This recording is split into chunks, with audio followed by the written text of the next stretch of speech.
Sejam todos bem-vindos a mais um episódio no nosso canal Momento Católico.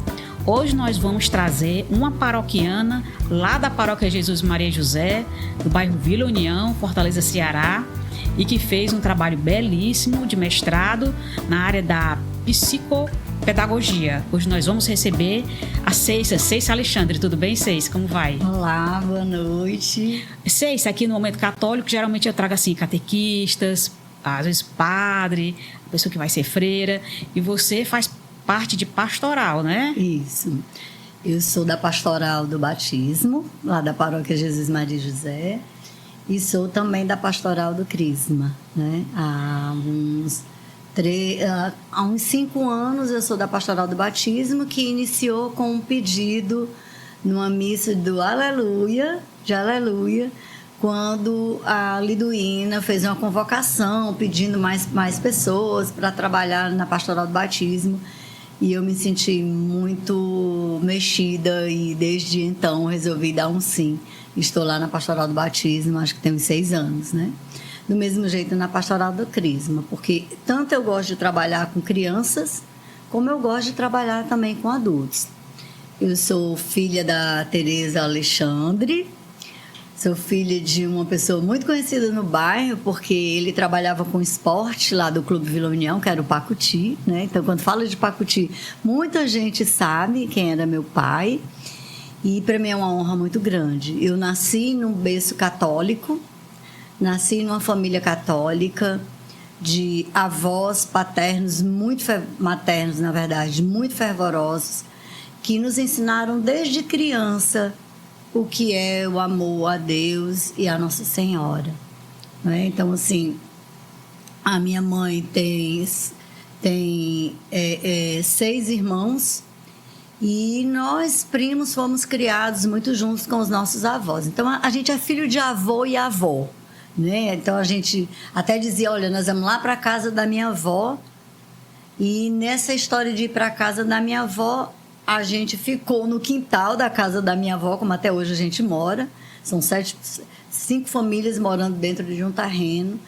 E um terreno muito amoroso, muito cheio de Deus. A gente nunca brigou, nunca teve confusão, graças a Deus.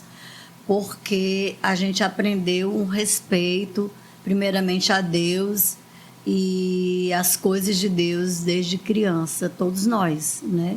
Mesmo na fase adulta, cada um enveredando para os seus caminhos, mas sempre nos convergindo para o caminho de Deus. E aí eu fui praticamente a primeira neta dos meus avós a ter nível superior, né?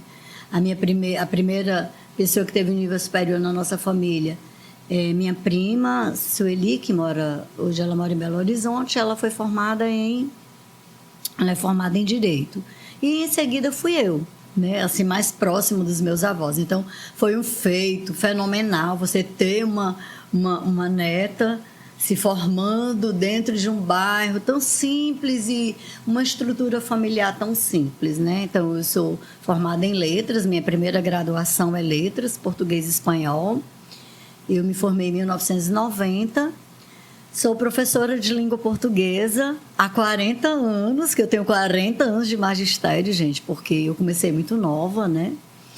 E depois eu tive uma segunda graduação, que é pedagogia, e hoje eu estou fazendo psicologia. Eu já estou numa 3ª graduação, né? Tenho 5 pós-graduações, dentre elas a psicopedagogia, que foi a mentora na verdade, incitar o meu trabalho de mestrado, né? Eu terminei o mestrado agora com uma pesquisa muito rica que foi dentro da educação especial, dentro da educação inclusiva, mas dentro da perspectiva da educação especial, que é o mestrado sobre o qual eu estudei ao longo desses 3 anos, 2 anos e meio, né?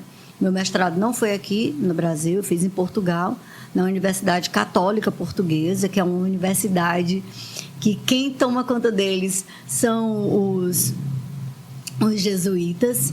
E o meu maior escritor como professora de língua portuguesa é o padre Antônio Vieira, que é um jesuíta. Então, assim, tem muita coisa que favorece, que me traz para perto dessa universidade. Eu costumo sempre entender que foi mesmo da vontade de Deus eu estudar lá, né? E aí fiz uma pesquisa muito rica dentro da escola Ferreira de Souza, do Colégio Ferreira de Souza, que é um colégio que fica aqui no bairro Vila União. É uma escolinha de bairro, uma escola particular, né, que atende ao público de crianças da educação especial e as crianças que não são da educação especial. Hoje nós temos praticamente entre 25 a 28 crianças atendidas por nós da educação especial, né? Dentro de um número total de quantos, mais ou menos? Eu acredito que hoje nós tenhamos na escola uns 250 estudantes, né? São mais ou menos 10%. 10%, né? Então é um número alto porque é um trabalho diferenciado que a escola desenvolve com essas crianças especiais. A gente tem crianças com transtorno do espectro do autismo. Nós temos crianças com os transtornos de déficit de atenção e hiperatividade. E temos também casos de crianças com transtorno opositor desafiador, que é o famoso TOD, né?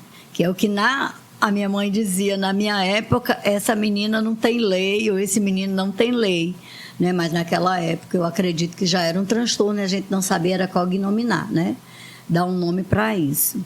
Então, a gente tem esse público lá dentro da escola, com laudos, precisamente, e alguns apenas com déficit de aprendizagem, né, dentro da escola. Então, hoje a gente conta lá na escola com 3 psicopedagogas, eu e mais 2 colegas, que é a Elisaneide, que é uma das diretoras, e a Renata, que é uma professora. E também hoje a gente conta com uma psicóloga dentro da escola. Então, esse serviço acontece dentro da escola, né?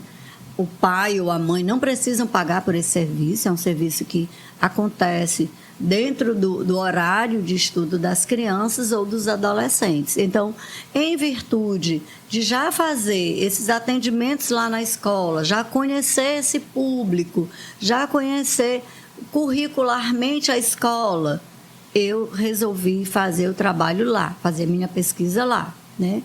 Você já trabalhava lá desde 2011, 2012, eu sou assessora pedagógica da escola, né? Desde 2012, eu acredito, eu ainda estava em direção de escola do Estado, que eu sou funcionária pública da rede estadual, sou professora da rede estadual, né? E nesse período eu estava como diretora de uma escola, que era a escola de ensino médio fundamental Dom Hélio Campos, lá no Pirambu.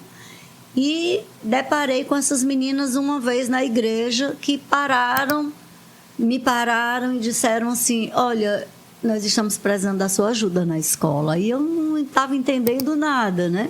Aí eu disse, olha, eu sei que você trabalha no Estado, é diretora, tem muito conhecimento, vai lá na escola, como é que você pode fazer para nos ajudar?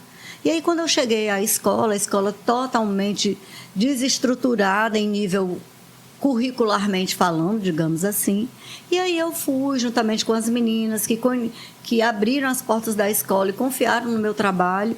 E aí eu fui construindo com elas o currículo da escola, a organização da escola, né? E hoje é uma escola assim, que eu tenho um grande afeto. O meu trabalho lá é voluntário, né? Eu não ganho nada por isso, eu faço com muito amor. E por um amor às meninas, porque a gente é amiga de infância, né? As donas da escola, os pais dela, pelos quais eu tenho um grande carinho e amor, chamo-os de tio e tia, né? Que é a tia Neide e o tio Manuel, são pessoas assim maravilhosas. E isso foi que, na verdade, fomentou com que o meu trabalho acontecesse lá. Eu podia ter feito numa escola pública, né, uma vez que trabalho na Secretaria da Educação, mas eu quis fazer lá.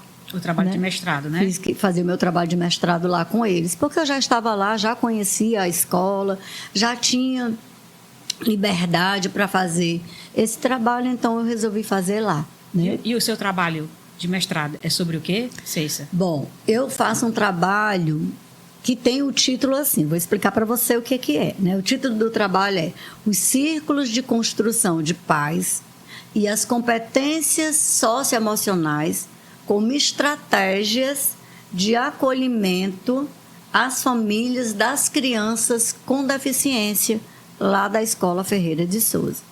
Primeiro, aí você me pergunta, é um nome bem grande, título grande, né? Porque, na verdade, eu estou trabalhando aí 3 questões muito importantes. Primeiro, os círculos de construção de paz. Em seguida, as competências socioemocionais. E terceiro, o acolhimento. Né? Então, eu trago aí 3 vertentes, 3 temáticas que, para mim, são muito caras e muito ricas para trabalhar dentro da escola. Os círculos de construção de paz, o que é que são? Né? Na verdade, P-A-Z, P-A-Z, né? De paz. Que é, na verdade, um fomento à disseminação da cultura de paz, né? E aí eu conheci esse círculo de construção de paz na Secretaria da Educação, que é onde eu trabalho, onde eu faço meu trabalho, né? Que nada mais é uma metodologia, uma estratégia de trabalho utilizada pela justiça restaurativa, né? Então, o início do trabalho dela foi dentro do direito, dentro da justiça, né? Mas uma professora americana, na verdade psicóloga, chamada Kay Pranes, né? Foi quem trouxe essa metodologia para a área da educação.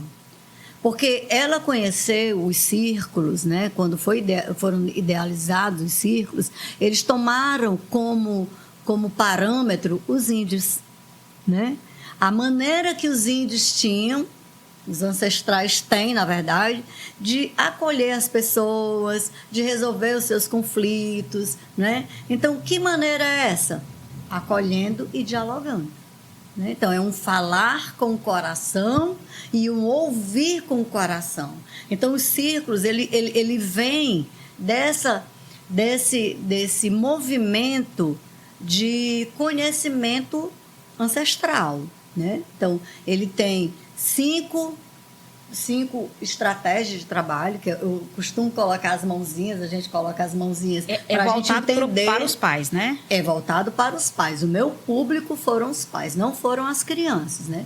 Foram os pais dessas crianças. Então, assim, a gente tem 5 movimentos dentro do círculo. O primeiro é o que a gente chama de abertura, de cerimônia de abertura, que eu chego, coloco os pais no círculo, né? Coloco as pessoas no círculo, convido as pessoas a participar desse momento comigo, explico para elas o que é o círculo, qual é o objetivo do círculo, né? E pergunto, vocês querem participar do círculo comigo? Né? Que foi isso que eu fiz, convidei as mães e os pais das crianças com deficiência da escola, eles vieram, a gente sentou, né? No círculo, eu fui explicar o que era o círculo e perguntei, vocês topam fazer isso comigo? Aí, eles disseram sim. Né? Então, o meu primeiro círculo que eu tive, tinham 2 pessoas, só foram 2 mães, na primeira vez que a gente se encontrou. E aí eu expliquei e fui fazer com elas. Então, o círculo, ele tem um título de trabalho, de desenvolvimento, que eu vou fazer naquele dia, né? Então, como eu falei para vocês, a gente tem os 5 dedinhos, que é o movimento que o círculo acontece. Então, primeiro, é uma cerimônia de abertura, em que eu chego e faço com eles uma abertura de boa noite, que a gente fazia à noite, de boas-vindas, e lá eu levava uma música, ou levava uma poesia, ou uma oração, de modo que aquela abertura acontecesse. É como se já fosse ali estabelecendo um vínculo entre mim e as pessoas que estavam lá. O segundo momento é um check-in que a gente faz. Esse check-in era eles dizer, como é que você está chegando agora? Né? Como é que você está chegando agora? Aí a pessoa diz, estou chegando cansada, estou chegando triste, estou chegando feliz, estou chegando curiosa, porque eu quero saber o que é isso, né? E aí a gente faz o segundo movimento, que é o check-in. O terceiro é o que a gente chama de valores que a gente vai atribuir àquele momento que a gente está. Então, eu pergunto, que valor você tem na sua vida, na sua história de vida, que você quer dar para nós de presente hoje? Né? Normalmente, eu trago as palavras que eu coloco lá no círculo, né? Porque a gente tem no centro do círculo, eu coloco um pano bem colorido, uma toalha, coloco jarros, coloco alguma coisa que tem a ver com o círculo naquele dia. E aí eu coloco os valores que elas vão lá e pegam. O valor que eu trago é a amizade, o valor que eu trago é o respeito, o valor que eu trago é o amor, né? O quarto momento do círculo é o ápice dele, que são as perguntas norteadoras. Então, dependendo daquele dia, o círculo que eu apliquei, por exemplo, eu apliquei com as mães lá, eu apliquei um círculo de acolhimento, que foi o primeiro, que foi para a gente começar a estabelecer vínculos entre a gente, eles confiarem em mim, né? Porque o que acontece na metodologia do círculo, gente, é assim: tudo que tem do círculo fica no círculo. Ele tem, sim, uma pegada terapêutica, mas eu não sou psicóloga, né? Então, assim, mas ele traz, porque é um convite às pessoas falarem o que elas estão sentindo, com o coração mesmo, e é um convite a mim, que estou ouvindo, ter a educação de ouvir o outro. Porque existe um bastão da fala que a gente traz. Esse bastão da fala vai passando de cada um, para que cada um tenha a oportunidade de falar e de ser ouvido. Então, assim, quando a gente chegava nessas perguntas norteadoras, que eu fiz um círculo de acolhimento, de como conviver com os filhos, para cada situação eu tinha um círculo diferente que eu dinamizava. Nós dinamizamos 8 círculos, tá? Nessa pesquisa. Aí... Pode falar. Iam aparecendo outros pais. Eles iam chegando, todo encontro, elas traziam uma pessoa diferente, porque elas gostavam e chamavam, né? E teve vezes que eu fiz círculo com 15, 20 pessoas, teve vezes que eu fiz círculo com 5, com 4. Eu nunca deixei foi de fazer os círculos, porque ele não podia ser quebrado, né? E aí, depois dessas perguntas norteadoras que demoravam, porque normalmente, dependendo da situação do círculo, eu já facilitei círculo de 2 horas, 2 horas e meia, de 1 hora, de 1 hora e meia. Depende da quantidade de pessoas e depende do que elas querem falar. Porque como elas são convidadas a falar, as pessoas são convidadas a falar, Verinha, então quem é que não gosta de ser ouvido, né? Então elas começam a falar. E eu, como facilitadora, não posso interromper. Ninguém pode interromper.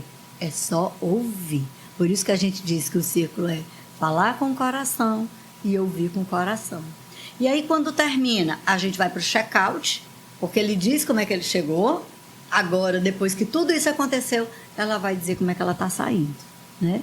E aí a gente vai para a cerimônia de encerramento. Aí, normalmente eu coloco uma música, eu rezo o Pai Nosso, ou faço alguma coisa, dependendo da demanda ali do momento do círculo, eu faço com eles. Então, o círculo de construção de paz é isso, é uma metodologia ancestral que dinamiza um momento com as pessoas, de modo que elas possam falar o que elas sentem, que elas possam ser ouvidas e que as outras pessoas também aprendam a ouvir aquela pessoa que está falando com muito amor, né? E aí eu utilizava quem para, na verdade, dinamizar esse ciclo? Porque o ciclo é metodologia, é o que eu usava. Mas eu tinha que fomentar o círculo com alguma coisa. Aí o que eu utilizei? As competências socioemocionais. Mas assim, isso daí era para você... porque eles tinham os filhos especiais... Para trocar experiências de criação? Não era bem... Na verdade, era de acolhimento. A minha motivação de fazer os ciclos era acolher. Porque a gente está dentro da escola, velhinha, aí a gente tem o pedagogo que acolhe aquela criança, a gente tem o psicopedagogo que acolhe aquela criança, a gente tem o psicólogo que acolhe aquela criança. Mas quem é que acolhe os pais? Quem é que acolhe essa mãe que passa por essa dificuldade? Porque não é fácil você ter um filho especial, mas não é mesmo. Há muito preconceito. Nesses círculos que eu fiz com elas, muitas coisas a gente vai descobrindo. É porque o círculo, como ele é sigiloso, um dos caracteres do círculo é o sigilo, porque lá no momento do círculo, o círculo terminou, eu posso falar para minha amiga como foi o círculo, mas o que esteve dentro do círculo, as conversas que aconteceram no círculo, isso é uma pactuação que a gente faz logo quando o círculo vai começando, é sigilo. Então, assim, eu deparei com histórias muito tristes, muito dolorosas. Todos os 8 círculos nós chorávamos. Porque o círculo, ele é muito potente. Ele tem uma potência, ele mexe com o seu emocional, assim, de forma muito forte. Então, quando uma mãe chegava, quando eu fui fazer, por exemplo, o círculo de conte aí como é que aconteceu, o que você sentiu quando você descobriu que o seu filho era atípico. Ai, gente. Aí quando elas vão contar, todas choram, né? E aí quando elas choram, elas contam a história de vida delas, né? Umas que o marido não ajuda, outras que o marido foi embora, deixou ela cuidando do filho sozinha. Tá entendendo? A luta que elas passaram, deixaram de trabalhar para cuidar do filho ou da filha, né? O sofrimento que elas passam relacionado à discriminação, porque tem uma criança atípica, então não é fácil, não é simples. Fácil. Então a gente via tudo isso dentro do círculo, e isso fazia com que elas se potencializassem, ficassem mais firmes, porque elas se deparavam na escola, mas não tinham intimidade uma com a outra, e no círculo elas passaram a ser amigas, porque uma coisa é eu ter essa dor lá na minha casa. Outra coisa é eu juntar com outras pessoas que têm a mesma dor e dizer assim, olha, tu não tá nesse negócio aí sozinho, não, eu também passo por isso. E trocar as experiências. Então, elas se fortificavam, isso fortalecia. Esses momentos, até hoje, elas me cobram, quando a gente se vê, tem algumas que são aqui da paróquia, quando é que a gente vai voltar, Cécia, para fazer o círculo? Por conta da potência que ele tinha. E as competências socioemocionais são habilidades emocionais que a gente vai desenvolvendo nas pessoas, como a empatia, o respeito, a amabilidade, né? Aquelas experiências de você confortar o outro, de você ser resiliente com a sua história. Então, eu usava essas competências dentro dessa metodologia dos círculos para acolher essas pessoas. Por isso que o título é Os Círculos de Construção de Paz, as competências socioemocionais como estratégias para acolher os pais dessas crianças com deficiência. Então, assim, foi uma experiência para mim indescritível, sabe? A cada círculo que eu facilitava, porque a gente chama facilitar o círculo, eu sou facilitadora de círculo e sou instrutora. O que é instrutor? Se eu quiser dar um curso hoje para as pessoas fazerem, facilitarem círculo, eu posso ministrar, porque eu sou instrutora de círculo, sou formada pela vice-governadoria, né? Que era um grupo pequeno, na época da professora Isolda Sela, que criou dentro da vice-governadoria esse grupo de pessoas para trabalhar com a justiça restaurativa. E aí eu sou uma das primeiras levas desse grupo que eu fiz com a instituição, que é uma ONG chamada Terra des Homens. Não sei se vocês conhecem, que é TDAH que chamam, né? E aí eu fiz com eles e depois fiz o curso primeiro fiz para facilitadora, aí você facilita 20 círculos, depois você faz o curso para ser instrutora. Aí eu fiz o curso para ser instrutora. Hoje, né, dentro da Secretaria da Educação, somos 6 instrutoras. 6 instrutores, porque tem um colega também, né? Então, somos 6 instrutores de Círculo de Construção de Paz. A gente pode ministrar esse curso em qualquer lugar. Tem que ver só quem é que vai certificar, né? Mas, assim, é algo que, para mim, é muito valioso. Eu gosto muito de trabalhar em círculo, né? Às vezes, quando está, assim, num conflito, eu digo assim, opa, vou já jogar a minha toalha aqui, já fazer um círculo aqui de construção de paz. Porque o círculo, ele, além de ter essa questão mesmo, dentro da perspectiva terapêutica, ele trabalha com mediação de conflito, né? Então, A gente, dentro da escola, trabalha muito com ele como mediação de conflito, né? A gente tem isso muito dentro das escolas. Eu já ministrei, já facilitei círculo online com estudantes para mediar conflitos dentro da escola, dentro da sala de aula, com professor e diretor que não se entende. Aí a gente leva o círculo e o círculo tem uma potência fenomenal. Porque você tem que falar de você. Você tem que escutar o outro. Quer dizer que você já usa esse tipo de metodologia não só para os pais das crianças da educação especial. Isso. Você usa para outras coisas? Uso para várias situações. Eu já usei círculo lá em casa, no Natal. Ninguém entendia, né? Eu lembro que o Natal aí fiz em forma de círculo, né? As pessoas ficam tímidas, porque não é todo mundo que gosta de falar o que sente, né? Olha, fala em uma palavra que vem assim na sua cabeça, que lhe traz prazer de falar, aí a pessoa fica procurando, aí você passa o bastão, aí depois volta o bastão para ela. Então, eu faço o ciclo em qualquer momento. Se chegar agora, aqui a gente faz já um ciclo. Quando terminar aqui. Né? Eu já fiz na paróquia, eu sou catequista de crisma e de batismo. Eu já fiz 2 ciclos no batismo. Mas como é que faz? Em reunião de batismo. Como é que faz?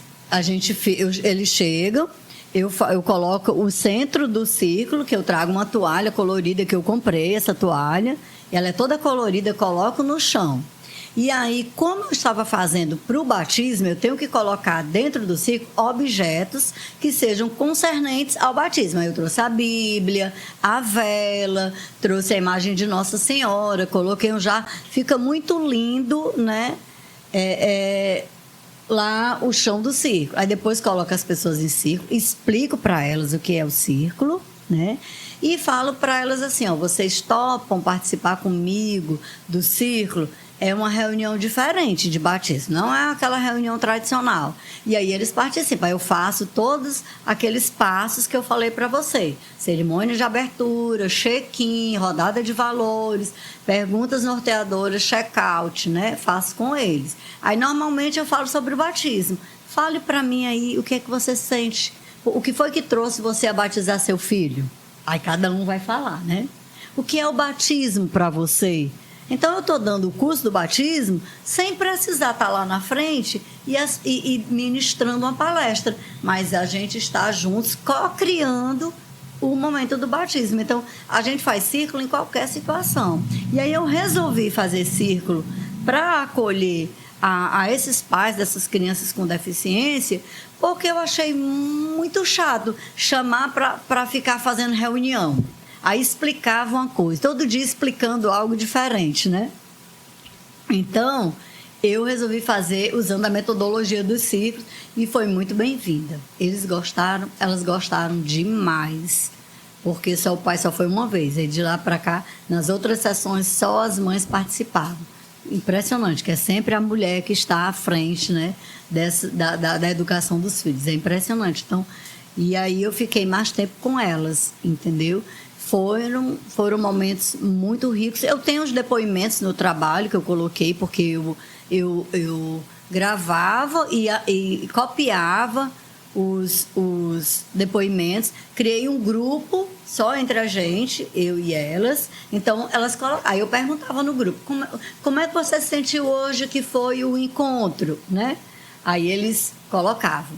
Aí elas escreviam. Então, eu peguei todos esses depoimentos que foram insumos do meu trabalho, né? Porque eu tinha que dar um feedback no trabalho como resultado. Qual foi o resultado do meu trabalho? Primeiro, pessoas mais empáticas, elas criaram vínculos entre elas, ficou mais fortalecido, assim, as mães que às vezes passavam uma pela outra e só se olhavam, agora não, elas estão mais fortes uma com a outra.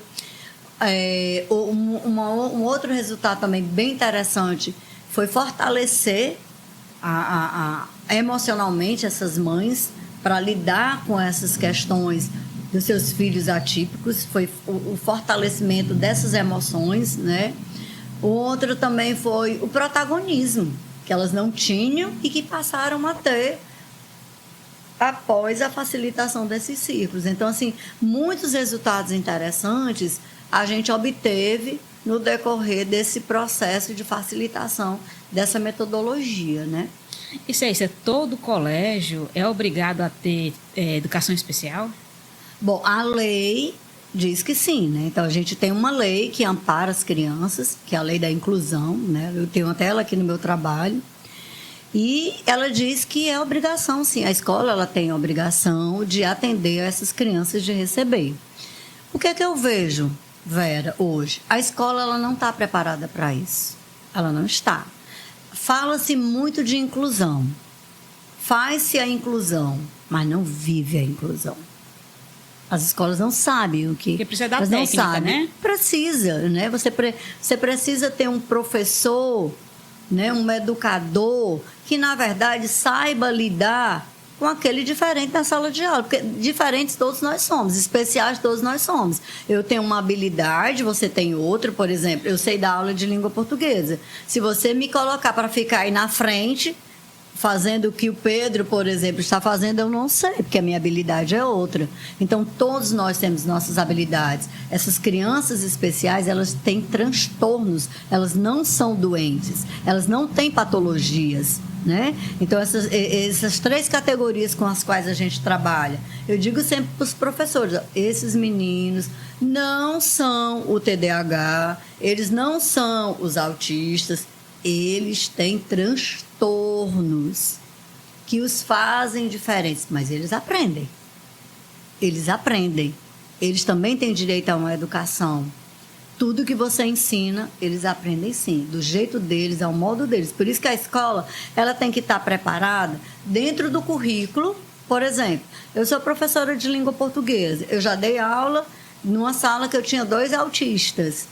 Né? Então, eu sabia que os meninos não iam aprender, eu trabalhando com, por exemplo, com orações subordinadas substantivas, se nem os meninos que não são atípicos entendem, imagine os meninos atípicos. Né? Então, o que é que eu tinha que fazer? Eu tinha que organizar, adaptar esse conteúdo, né? Trazer próximo àquele menino de uma forma concreta para que ele aprendesse. Isso dá trabalho, velho. Isso dá trabalho. Então, você elaborar, por exemplo, o que é que a lei pede? Vamos elaborar uma atividade adaptada, né? O que é uma atividade adaptada? Não é você deixar aquela criança ou aquele adolescente fazer com que ele... Não é deixar de dar aquele mesmo conteúdo que você dá para o outro para aquelas crianças, não. Você vai ter que dar o mesmo conteúdo, mas de forma diferenciada. Porque todos nós aprendemos diferentes, todos nós. Eu aprendi de um jeito, você aprende de outro, todos nós. Quando eu aprendi a dirigir, aprendi de um jeito, você já deve ter aprendido de outro jeito. Não é?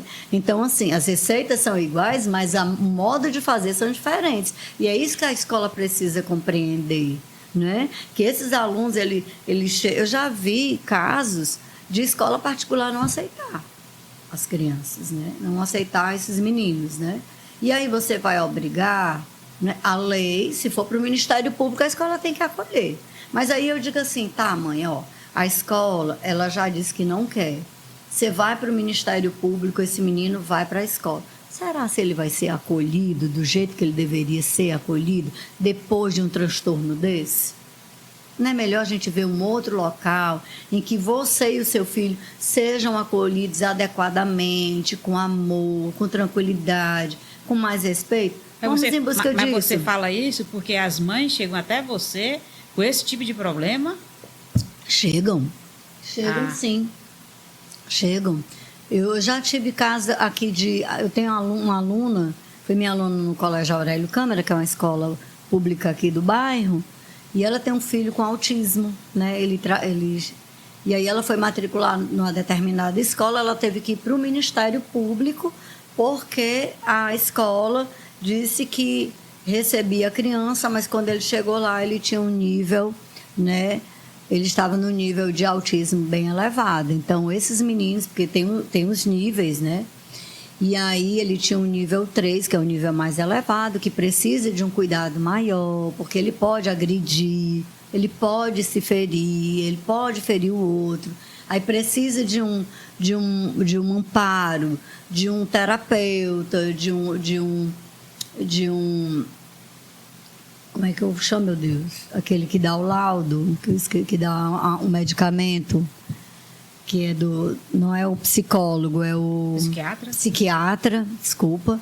O psiquiatra. Então, precisa de todo um amparo, de todo um cuidado médico também. Mas a escola não quis aceitar, né?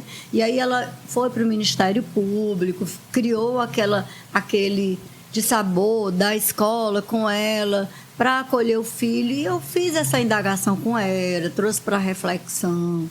Tá, ele vai lá para a escola, mas ele já vai sendo fruto de uma coisa que não foi feita com amor, que não foi feita com acolhimento verdadeiro.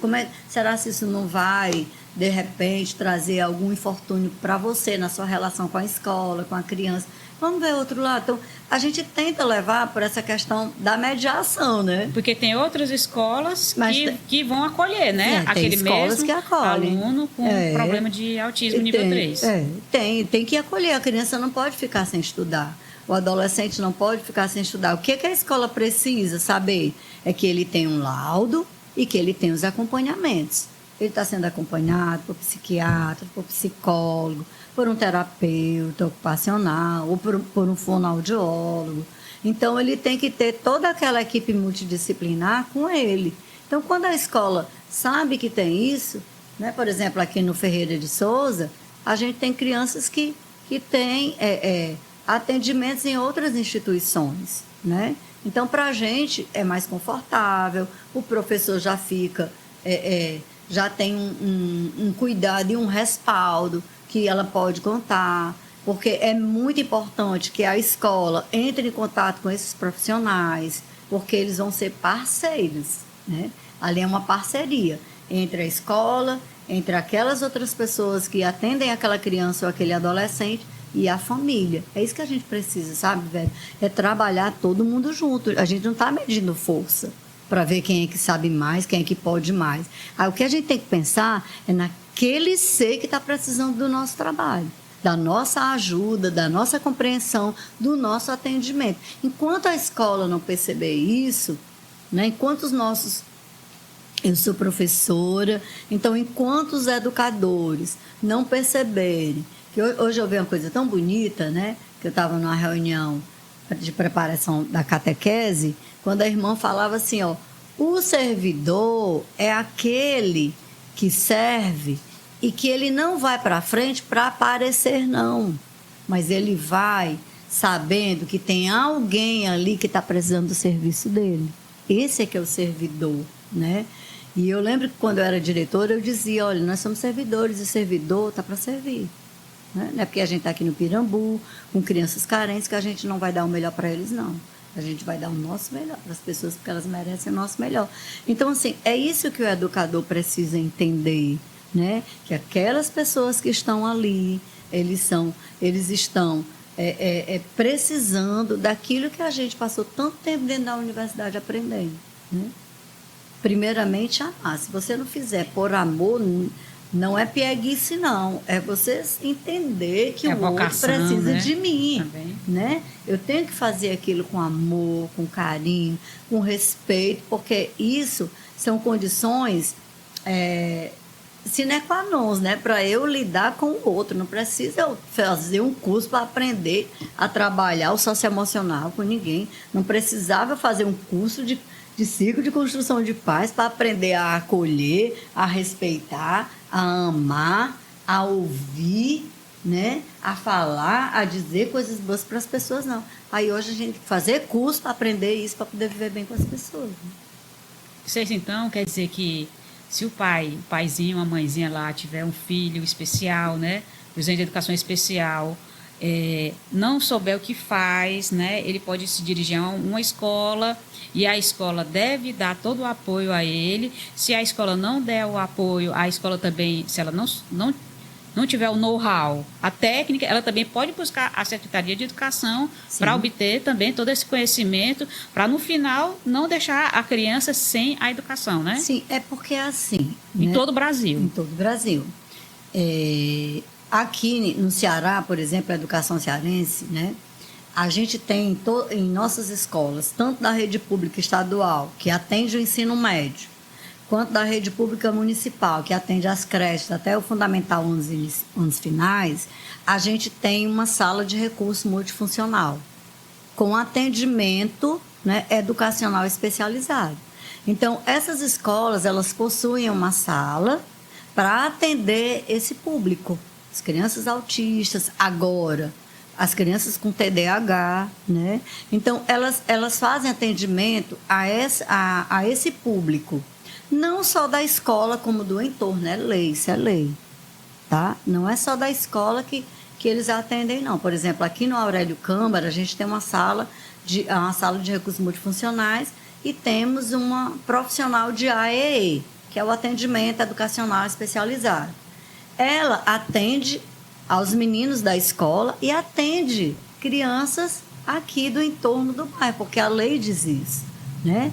Então, assim, às vezes também a gente não sabe do que a lei prescreve, do que é que a lei está dizendo, e a gente fica sem entender as coisas. Então, assim, as escolas, elas têm que estar preparadas para isso. Então, tem que ter um profissional. A escola particular normalmente tem um psicólogo e tem um psicopedagogo. Mas o psicólogo é o psicólogo escolar, né? E o psicopedagogo normalmente está lá também para fazer intervenções breves, simples, né? Nas escolas da rede estadual e municipal, a gente já tem uns atendimentos mais profícuos a essas crianças, às vezes 2 vezes por semana, com sessões de 50 minutos ou de 1 hora, e as pessoas não sabem, mas a gente tem esse serviço dentro da rede pública. E não é só aqui no Ceará, não.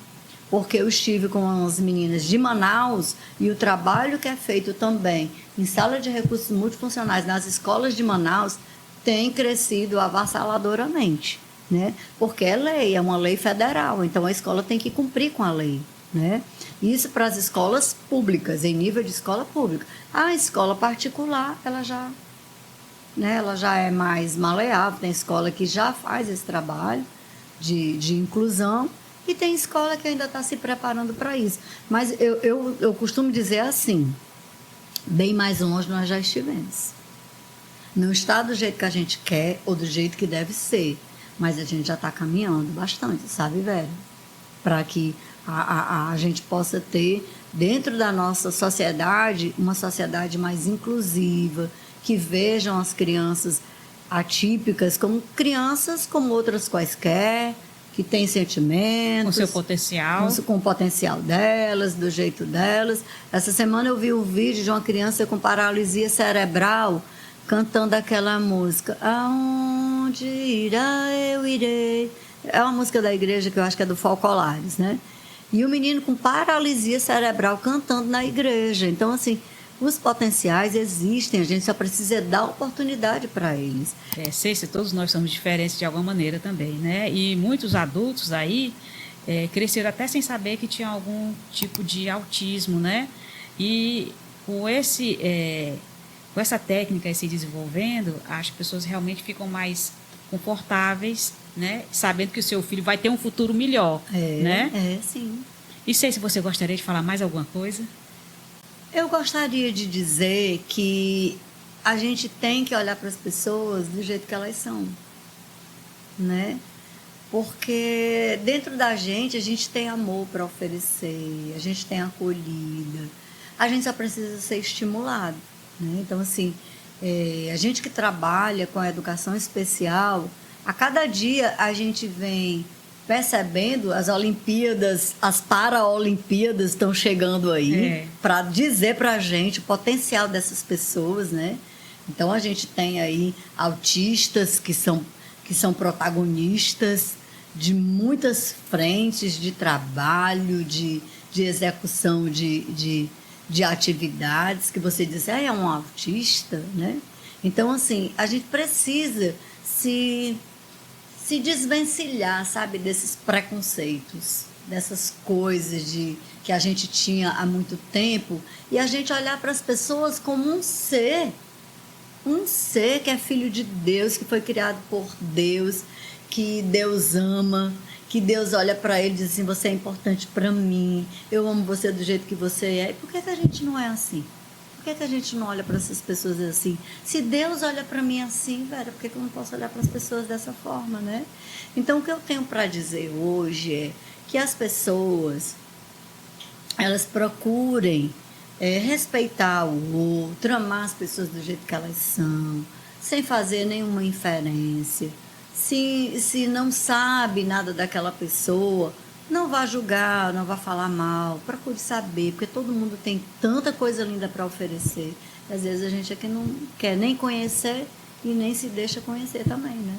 Eu acho que é isso. Muito obrigada, Ceissa.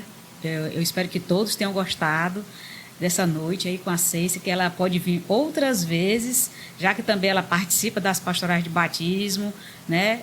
Falar um pouco de batismo pra gente, falar um pouco da Pastoral da Crisma, viu, Ceissa? Venho sim. E foi muito bom esse seu momento inicial. Muito obrigada, Ceissa. Por nada, gente. Uma boa noite, né?